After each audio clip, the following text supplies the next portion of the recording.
喺國家嘅政策之下，港協奧委會亦都係致力搭建南北體育交流嘅橋梁，而呢樣嘢亦都為咗冰雪運動嘅發展呢，創造咗好多有利嘅條件。運動員睇得到係突破咗氣候唔啱我哋香港玩嘅條件之下，而係作出個新嘅里程，令到全香港嘅人呢係喺睇到我哋對冬季運動嘅一個新嘅睇法。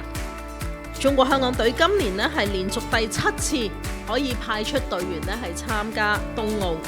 我哋今次派出4位運動員參加短道速滑同埋高山滑雪嘅項目，當中呢，我哋有資深嘅戰將，亦都係有首次參賽嘅新星，衷心鼓勵各位運動員呢，奮力拼搏，突破自我，勇敢咁去追尋你哋冬奧嘅夢想。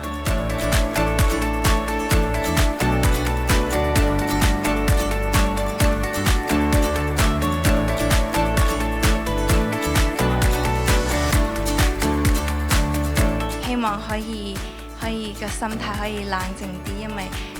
都會有好多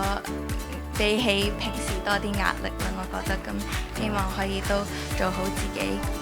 今次呢個奧運會嘅目標都係要將自己平時最好嘅水平發揮出嚟。對於今次冬奧，我希望可以全力以赴，